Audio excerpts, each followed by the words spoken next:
శ్రీ మహాగణాధిపతయ నమ. ఈరోజు మనం జూన్ 2వ తారీఖు 2026 సంవత్సరంలో దేవగురువైనటువంటి బృహస్పతి 9 గ్రహాల్లో అత్యంత ముఖ్యమైనటువంటి గ్రహం ఇది. అత్యంత శుభ ఫలితాలు ఇచ్చేటువంటి గ్రహం అయినటువంటి బృహస్పతి, దీనికి తోడుగా పరాభవ నామ సంవత్సరానికి రాజు కూడా అయ్యాడు.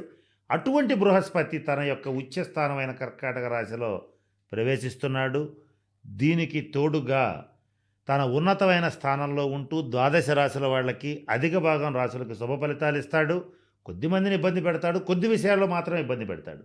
అవేంటో ఒకదాని తర్వాత ఒకటి తెలుసుకుంటూ వస్తున్నాం. దీంట్లో భాగంగా కుంభరాశి వారికి ఈ గురువు ఎటువంటి శుభ ఫలితాలు ఇవ్వబోతున్నాడు, గురువు యొక్క సంపూర్ణ అనుగ్రహం కోసం, గురువు యొక్క అనుగ్రహంతో అత్యున్నతమైనటువంటి శిఖరాలు అధిరోహించటం కోసం కుంభరాశి వాళ్ళు ఏ రకమైనటువంటి పరిహారాలు చేయాలి, ఏ నిర్ణయాలు తీసుకోవాలి, ఏమి చేయకూడదు, ఇటువంటి అనేక అంశాల గురించి ఇప్పుడు తెలుసుకోవడానికి ప్రయత్నం చేద్దాం.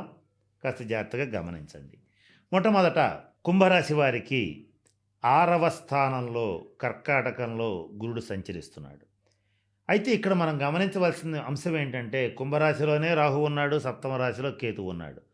కరువులు అధిక మాసంలాగా గోచార రీత్యా కొన్ని నెలలుగా ఈ కాలసర్పదోషం అనేటువంటిది ప్రపంచానికే పట్టింది.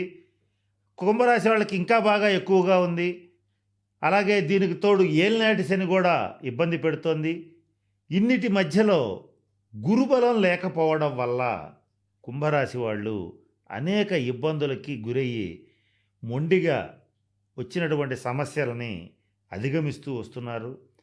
వాటి నుంచి మీకు విముక్తి పొందేటువంటి టైం వచ్చేసింది. అది జూన్ 2, 2026 నుంచి గురుబలం మీకు పెరగబోతోంది. ఇక్కడ గురుడు ఉచ్చస్థానంలోకి రావడం వల్లే గురుబలం పెరగదు. ఈ సంవత్సరానికి రాజు కూడా గురుడు. అంటే అర్థం ఏంటంటే, ఈ సంవత్సరాన్ని పరాభవన సంవత్సరాన్ని పరిపాలించేది గురుడు. అటువంటి గురుడు ఉచ్చస్థితికి వెళ్ళడం అనేటువంటిది చాలా అదృష్టదాయకమైనటువంటి విషయం. దీనివల్ల కుంభరాశి వాళ్ళకి ఎలా ఉంటుంది అనేది మనం గమనిద్దాం. మొట్టమొదట కుంభరాశి వాళ్ళు ఏ ఉద్యోగం చేస్తున్నా సరే మంచి ప్రమోషన్లతో కూడినటువంటి ట్రాన్స్ఫర్స్ రావటం అనేది తథ్యం. ఇది ప్రభుత్వ రంగం కావచ్చు, ప్రైవేట్ రంగం కావచ్చు, ఏదైనా సరే, గవర్నమెంటు, ప్రైవేటు, ఏ సెక్టర్లో అయినా సరే ప్రమోషన్స్ ఖాయం, శాలరీ హైక్ కూడా ఖాయమే. తర్వాత వ్యాపారం చేసేటువంటి కుంభరాశి వాళ్ళు ఉంటే కొత్తగా ఒక బ్రాంచ్ని స్టార్ట్ చేయటం, వ్యాపారంలో లాభాలు పొందటం, ఇది కూడా జరుగుతుంది. ఇక కుంభరాశిలో ఉన్నటువంటి స్వయం వృత్తులు చేసేటువంటి వాళ్ళు కానీ, రాజకీయ నాయకులకు కానీ వాళ్ళ మాట శాసనం కాబోతోంది. ఏం చేసినా కూడా తిరుగులేని విజయాలను నమోదు చేసుకుంటారు. చిరకాల వాంఛ తీరేటువంటి పరిస్థితులు కూడా గోచరిస్తున్నాయి. ఈ 6వ స్థానంలో గురుగ్రహ సంచారం జరుగుతున్నప్పుడు ఈ కుంభరాశి వాళ్ళకి శత్రువులు నశిస్తారు. అంటే మీకు అజాత శత్రువుగా మారేటువంటి సమయం ఆసన్నమైంది. దీనితో పాటుగా అజాత శత్రువు అంటే ఏంటి? ఎవరు శత్రువులు లేనివాడు అని అర్థం. అంటే ఉన్న శత్రువులు పారిపోవటం కానీ, చచ్చిపోవటం కానీ, లేదా కనపడకుండా పోవటం కానీ జరుగుతుంది. అసలు శత్రుత్వమే లేకుండా పోతుంది. అటువంటి ఫలితం మీకు రాబోతోంది. అట్లాగే రుణాలు, అప్పులు తీర్చుకునేందుకు సువర్ణ అవకాశాలు పరిపూర్తిగా లభించబోతున్నాయి. వీటిని వచ్చిన అవకాశాలను వచ్చినట్టుగా ఏమాత్రం ఆలోచించకుండా వినియోగించుకుని రుణాలన్నీ తీర్చుకోగలుగుతారు. అలాగే రోగగ్రస్తులైనటువంటి వారు, దీర్ఘరోగులు ఎవరైతే ఉంటారో వాళ్ళకు కూడా చాలా ఉపశమనం లభించబోతోంది. అంటే శరీరంలో రోగ బాధ తగ్గుతుంది. సహజ సిద్ధంగానే కుంభరాశి వారికి జన్మరాహు ప్రభావరీత్యా కానీ, ద్వితీయ శని అంటే ఏలినాటి శని ప్రభావరీత్యా కానీ ఉదర సంబంధమైన వ్యాధులు, కీళ్ల నొప్పులు, అజీర్తి, ఇండైజెషన్, గ్యాస్ ట్రబులు, అలాగే అంతుపట్టని వ్యాధులు, ఆ పేరు కూడా పెట్టలేనటువంటి ఇబ్బందులు అనేకం కుంభరాశి వాళ్ళు కొన్ని సంవత్సరాలుగా ఇబ్బంది పడుతున్నారు.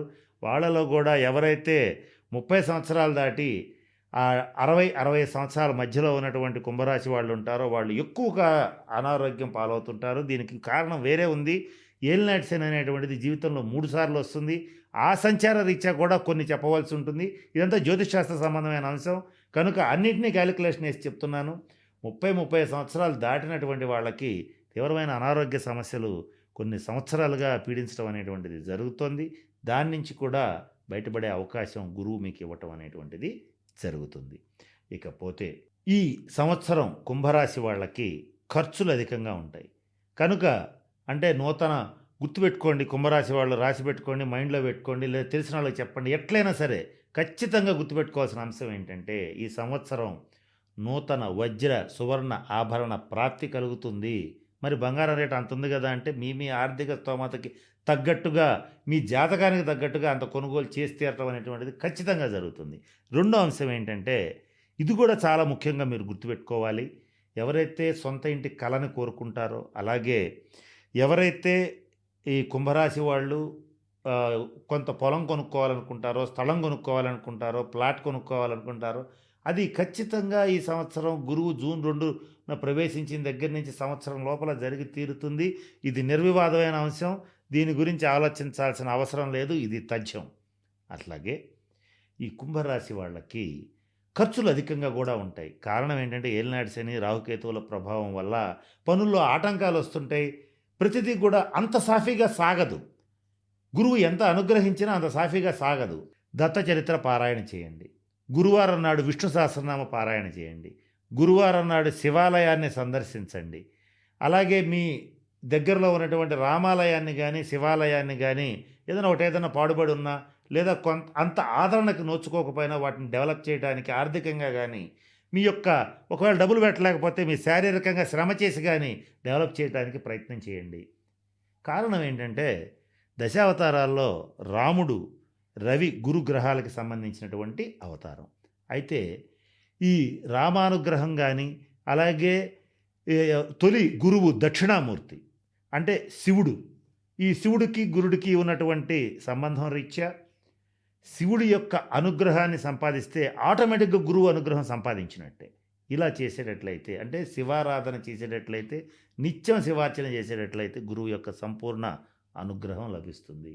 వీటితో పాటుగా మరి ముఖ్యంగా ఇంకొక పరిహారం చెప్తాను. గత కొద్ది కాలంగా చెప్తున్నాం. మీ యొక్క ఆర్థిక స్తోమత సహకరించినంత మేరకు సువర్ణాభరణాలు ధరించండి. బంగారం, లోహం గురుగ్రహానికి సంబంధించింది. ఈ సంవత్సరం రాజుగురుడు, అలాగే ఉచ్చగురుడు ఇప్పుడు జూన్ 2 నుంచి. కనుక గురువు అనుగ్రహం పొందాలంటే పసుపు రంగు వస్త్రాలు ధరించాలి, సువర్ణాభరణాలు ధరించాలి. వీటిల్లో మీ యొక్క ఆర్థిక స్తోమత సహకరించినంత మేరకే ధరించండి. అతిగా ధరించి కొంచెం బంగారం రేటు ఎక్కువగా ఉంది కనుక కొంత ప్రమాదాలు, చోరభయం ఉండొచ్చు. కాబట్టి అతిగా కాదు, మీ ఆర్థిక స్తోమత సహకరించినంత మేరకు ధరిస్తే గురువు యొక్క అనుగ్రహం అనేటువంటిది తప్పనిసరిగా లభిస్తుంది. ఇక అనవసరమైన ఖర్చులు కూడా ఉంటాయి మీకు. ఆ ఖర్చుల నుంచి తప్పించుకోవాలంటే ఏదైనా ఒక ముఖ్యమైన పని చేయాలనుకున్నా, అలాగే మీ కుటుంబంలో పిల్లలకు గానీ ఏదైనా ఒక ముఖ్యమైన వస్తువు కొనుగోలు చేయడం గానీ, ఇందాక నేను చెప్పినట్టుగా స్థిరచరాస్తులు కొనుగోలు చేసి తీరతారని చెప్పాను కదా, అవి కొనుగోలు చేయడానికి వెళ్ళే ముందు గానీ, నేను ఇందాక చెప్పినటువంటి గురుగ్రహ పరిహారాల్లో ఏదో ఒకటి చేసి గనక ఇది చేసేటట్లయితే మీకు ఖర్చులు తగ్గుతాయి, అలాగే ఆదాయం పెరుగుతుంది, ధనం పెరుగుతుంది. మీరు అనుకున్న స్థాయికి చేరగలుగుతారు. ఏలినాటి శని పీరియడ్‌లో కూడా మీ పేరు ప్రతిష్టలు ఇనుమడిస్తాయి. మీ యొక్క స్థాయి విపరీతంగా పెరిగిపోయేటువంటి పరిస్థితులు, గ్రహగతులు మీకు అనుకూలంగా వచ్చినాయి గనక వచ్చిన అవకాశాన్ని వచ్చినట్టుగా వినియోగపెట్టుకుని అత్యంత ఉన్నతమైన స్థితికి చేరడానికి ప్రయత్నం చేయండి. ఇకపోతే ఈ కుంభరాశి వాళ్ళకి కుటుంబంలో ఉన్నటువంటి భేదాభిప్రాయాలు తొలగిపోతాయి. తరచుగా ప్రయాణాలు చేయవలసి వస్తుంది. దూర ప్రాంతాల్లో నివసించవలసి వస్తుంది. ట్రాన్స్ఫర్స్ ఉంటాయి. కొత్త ప్రదేశాలకి వెళ్ళి నివసించవలసి వస్తుంది. ఇట్లాంటి ఎన్నో జరగబోతున్నాయి. వాటన్నిటికి రీత్యా కూడా మీరు ఆర్థికంగా బలపడేటువంటి విధంగానే మీకు పరిస్థితులన్నీ అనుకూలించబోతున్నాయి.